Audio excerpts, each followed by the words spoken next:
video, I'd like to show you how to play a C major scale for 2 octaves with both hands going the same direction, which is a lot harder than when you learned it with both hands going opposite directions, which I hope you've already learned. When you play both hands going opposite directions, which we call contrary motion on a C scale,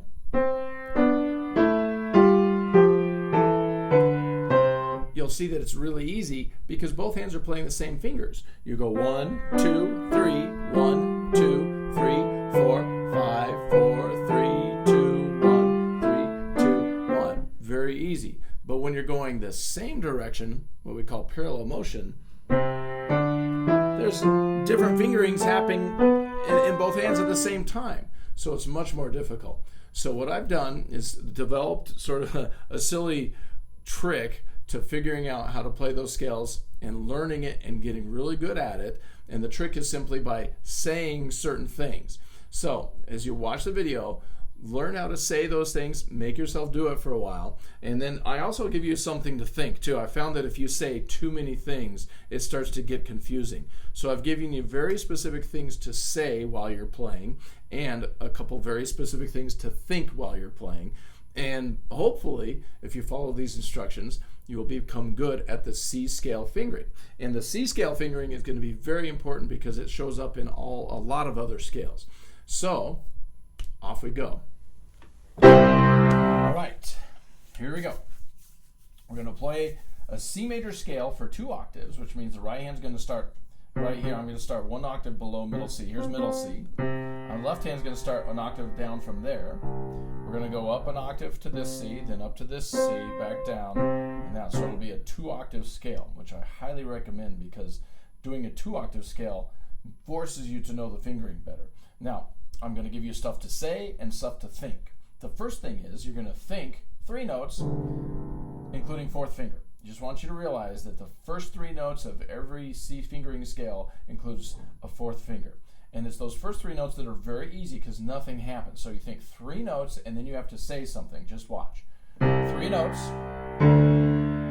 And you say right thumb. Of course you play right thumb but not the left thumb. So left third. See that? And then you stop after the first octave, you breathe, and you think, okay, I made it through the first octave, now I've got to do the second octave the same way. The first 3 notes always includes a 4th finger. Okay, so you think 3 notes including 4th finger, and you go.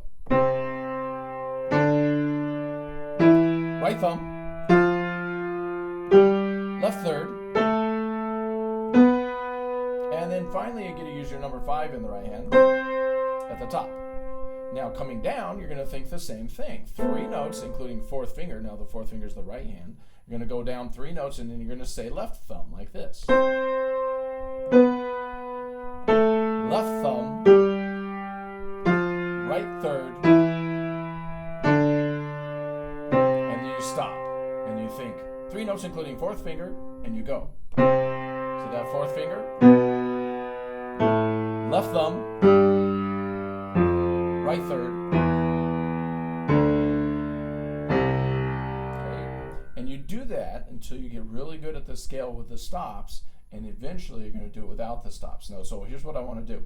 I'm going to turn the metronome on, and I'm going to give every note 2 beats. So I'm playing half notes while my metronome beats quarter notes.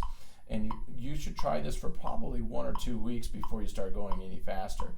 But you're going to do this so slow that you can say those things in between. We're going to do it 1 time, stopping on the C's so that we can think.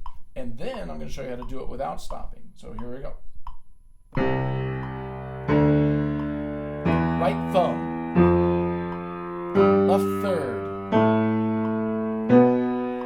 And then you stop, you breathe, and you think 3 notes including 4th finger, and then you go. Right thumb, left third, and then you stop with your number 5 on top, and you think 3 notes including 4th finger, and then you go. Left thumb, right third,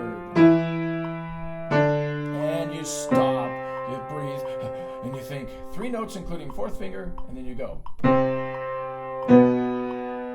Left thumb, right third. Then you decide, okay, I've got to do this without the stops. So as you approach the C every time, you've got to think ahead about the 3 notes and the 4th finger, like this. Right thumb, left third, 3 notes including 4th finger, right thumb, left third. Now you're thinking about the 3 notes coming down. Left thumb, right third, and then you think 3 notes including 4th finger, left thumb, right third. And that's how you learn how to play the C fingering and the C major scale for 2 octaves.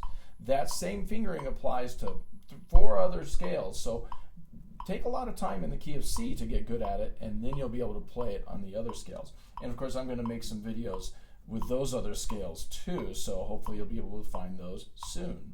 And anyway, after you've done your scale, whether it's with the stops or without the stops, with the metronome, over time getting faster, every time you should follow it up with arpeggios, cadence, and burlesque. You can see videos on those things, but I think that's good enough for this video. So, good luck with that.